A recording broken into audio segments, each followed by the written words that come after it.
Carlos Leder es una de las figuras más fascinantes y turbias del mundo del narcotráfico. Nacido en Colombia en 1949, Leder ascendió de manera meteórica en el cártel de Medellín liderado por Pablo Escobar y se convirtió en uno de los principales traficantes de la cocaína en los años 80. Sin embargo, su historia no es solo la de un narcotraficante más, sino la de un hombre que, al estilo de Howard Hughes o el propio Escobar, intentó construir un imperio personal y alternativo. Su arma principal no fueron solo las drogas, sino su ambición desmedida y capacidad para imaginar proyectos colosales.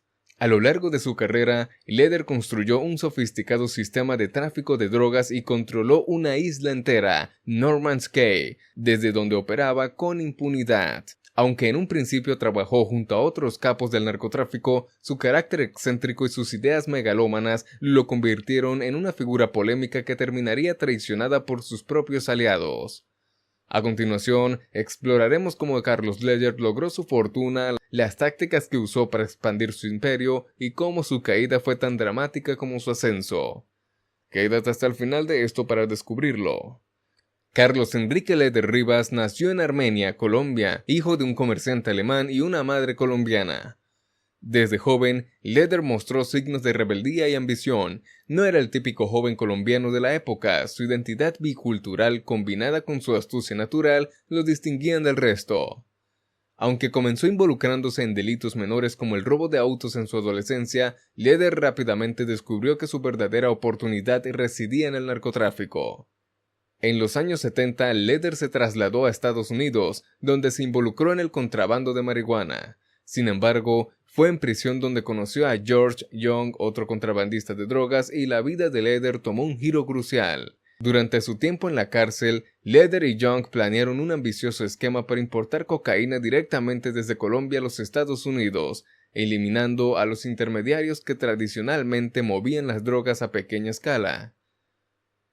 Leder fue uno de los primeros narcotraficantes en reconocer el potencial masivo de la cocaína. En lugar de depender de rutas terrestres o de contrabandistas improvisados, él visualizó una operación de gran escala utilizando aviones y aprovechando las islas del Caribe como parada intermedia para mover grandes cantidades de droga de manera eficiente y rápida.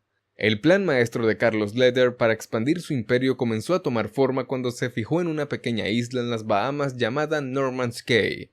Esta isla, ubicada al sureste de Nassau, no era solo un destino turístico paradisíaco, sino una localización estratégica para el tráfico de drogas. Leder entendió rápidamente que el controlar esta isla podría convertirlo en una base de operaciones donde los aviones cargados de cocaína pudieran aterrizar, reabastecerse y luego continuar su viaje hacia Estados Unidos.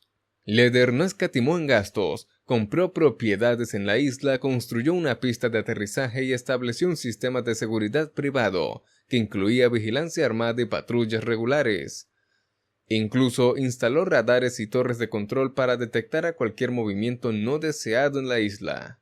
Su idea era simple pero efectiva: utilizar Norman's Cay como una estación central de contrabando donde pudiera aterrizar aviones cargados y de cocaína provenientes de Colombia, para luego reabastecerse y continuar hacia Florida. Entre 1978 y 1982, Norman's Cay se convirtió en uno de los puntos neurálgicos del narcotráfico en el hemisferio occidental. Se calcula que durante ese tiempo, Leder movía cientos de toneladas de cocaína desde Colombia hacia los Estados Unidos, utilizando esta pequeña isla como su puesto de avanzada. Los vuelos eran continuos y se estima que en sus momentos de mayor actividad, Leder estaba enviando cerca de 300 kilos de cocaína por vuelo. Leder controlaba la isla con mano de hierro, expulsando a los lugareños que no estaban de acuerdo con sus actividades y convirtiendo Norman's Cay en fortaleza del narcotráfico. No solo la cocaína fluía libremente, sino que Leder comenzó a atraer a figuras del narcotráfico y la política a sus fiestas lujosas, al estilo de Jeffrey Epstein o Howard Hughes. Era un hombre con una visión y un propósito: controlar cada aspecto de su operación, desde el suministro en Colombia hasta la distribución en Estados Unidos. Carlos Leder no era simplemente un narcotraficante con sed de dinero, también tenía ideas políticas y una visión del mundo que lo diferenciaban de otros capos. Inspirado por su herencia alemana y por los ideales del nazismo, Leder desarrolló una ideología que mezclaba nacionalismo, antiimperialismo y culto a la personalidad. Se veía a sí mismo como un rebelde y un libertador que luchaba contra la opresión estadounidense en América Latina. Leder utilizó parte de su fortuna e influencia para apoyar movimientos antiestadounidenses en la región. Se declaró a favor de las políticas de despenalización de las drogas y veía en el narcotráfico no solo una forma de enriquecerse, sino también una manera de debilitar a Estados Unidos, a quien consideraba el enemigo principal de Latinoamérica. Leder también promovía sus ideas a través de sus discursos públicos y entrevistas, en los que frecuentemente mencionaba su admiración por Adolf Hitler y su deseo por ver una América Latina liberada del control estadounidense. A medida que su poder crecía, también lo hacía su influencia política. En Colombia, Leder apoyó abiertamente a movimientos guerrilleros y revolucionarios, viendo en ellos posibles aliados en su lucha contra el imperialismo. A pesar de su éxito inicial, la ambición y las ideas megalómanas de Carlos Leder finalmente lo llevaron a su caída. A mediados de los años 80, las tensiones comenzaron a aumentar dentro del cártel de Medellín, especialmente entre Leder y otros miembros como Escobar. Mientras Escobar veía el narcotráfico como un medio para amasar riqueza y poder, Leder tenía una visión política y social que todos no compartían. Su creciente perfil público y su ideología nazi empezaron a ser vistas como un riesgo para el cártel que prefería operar entre las sombras.